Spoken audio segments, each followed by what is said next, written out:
This call is from Scott. This call will be recorded and subject to monitoring at any time. To accept this call, press 5. To block this call, you may begin speaking now. Oh, Thanks for calling back, Scott. not a problem, buddy. Hey, real quickly before we get too far, I was pulled over this afternoon on the way to Chow and told by staff to be very careful. I want to make you aware that they're heavily monitoring our phone calls, which I expected.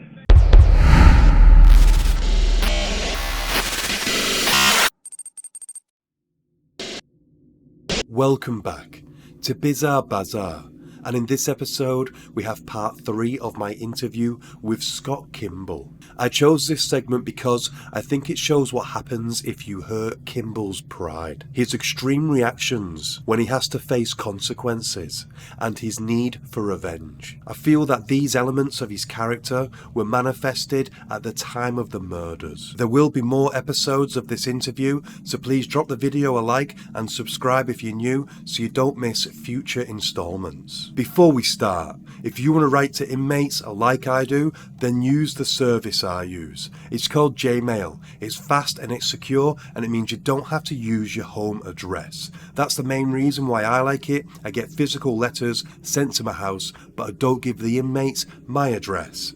I'll leave a link to their services in the description below. Just go check out the website. Were you ever caught for anything while you were young?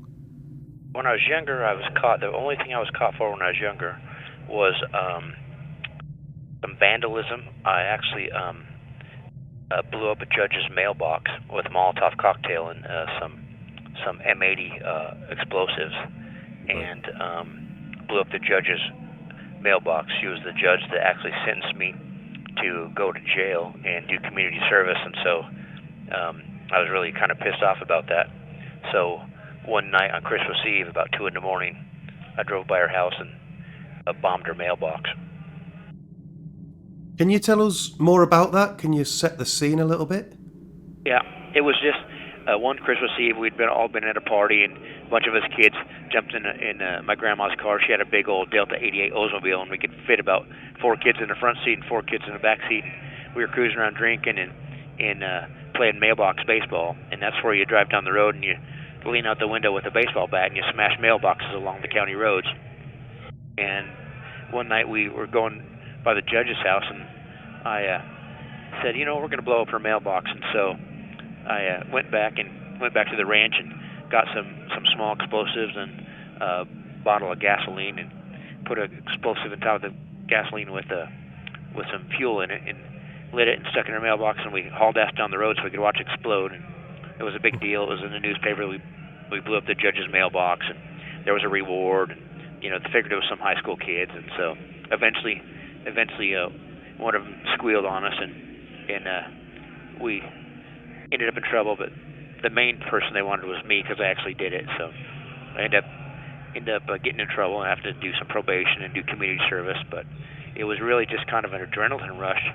And as a kid, I had my hands on pretty much anything we needed because I lived on a ranch, and on the ranch you have gunpowder and you have ammunition and you have any kind of fuel you want, and sometimes you'll have some dynamite or explosives around. And so I had my hands available to anything, and I had earned my father's trust as far as being in the gun room and being around explosives and that type of thing. And so I had taken advantage of that. She was just really, really hard on high school kids. That's fair. Looking back, are you still resentful towards her, or now do you understand her decisions a little bit more? Well, I think that she was just very intolerant, and I think that she was kind of a hypocrite because she was really big on a minor in possession of alcohol. She was really big on partying, and she was really big on those kind of crimes. But yet, her own kids could be at the same parties, and her own kids could do no wrong. And even there were some people that we knew in the party scene, adults that would smoke marijuana, that would say, she comes down and smokes a joint at the bar at nighttime. After they close up, she sit around and smoke a joint, and that's illegal. But she was just really kind of like, do as I say, not as I do. Don't break the law. the law's not to be messed with, but she's doing the same illegal stuff, and her kids are doing the same illegal stuff. So it was just kind of a double standard. And what was the punishment for your crimes?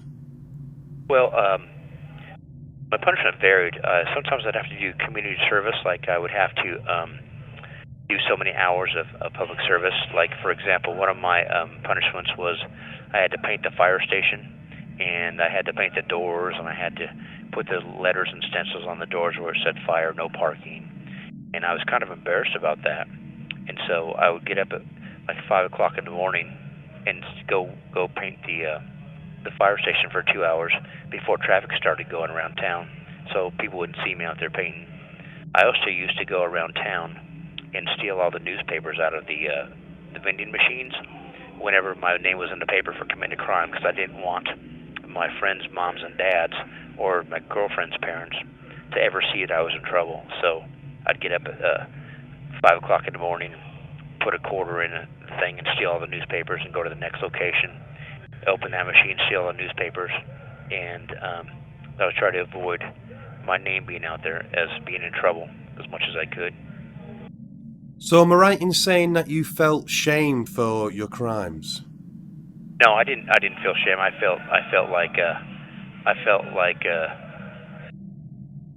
they left themselves vulnerable. Like, for example, when I'd go by the grocery stores and the back door was open, and I could walk right in and roll a keg or cases of beer right out the back door. And same thing with the liquor store. They'd leave the back door open for deliveries, and I'd just go in the back door and steal cases of whiskey, cases of beer, and I'd sell them to the high schoolers down by the river. And that made me rich, and that made me cool and popular with all the older kids. Okay. So basically you try to preserve your identity and your respect? Yeah, correct. I just felt that if I got too bad of a reputation as being a bad kid, then some of the other parents wouldn't let me date their daughters. They wouldn't let me hang out with some of the do-gooder kids,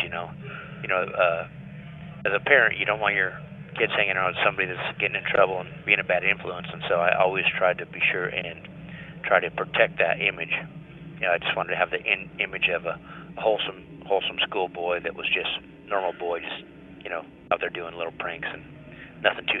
This call is from a federal prison. Okay, when you were younger, did you ever do a long stretch in prison? Oh, no. I always spent little stints in the county jail. I got away with this from the early '80s until 2000, when I finally went to prison my first time. Every time I go before the judge and I'd plead my case that I was so sorry and that I didn't know what I was doing, or I was trying to get attention, or I came from a divorced family, and judge would always find leniency, and he'd always give me probation or something like that. And it just, the more they let me go, the more I wanted to do it. And when I was young, I broke into the ski lodge several times. I stole the lift tickets. I don't know if you're familiar with skiing over there in the UK, but skiing is very popular in the western United States, and ski tickets are very expensive. So I would break into the ski lodge and I'd steal all these lift tickets, and I'd go to the hotels and tell them that I was a representative of the ski lift, and I was selling lift tickets 25% off, and so that saved them a hassle of standing in line, and they got 25% off. And meanwhile, I was just filling my piggy bank full of money. What did you do with all this money at such a young age? Oh, I had lots of money. I'd buy rifles. I'd buy bow and arrows. I'd spend weekends in hotels ordering room service with my girlfriend. I'd take my buddies out. We'd go to the fair, and I'd just be very free with my money, because it was easy come, easy go.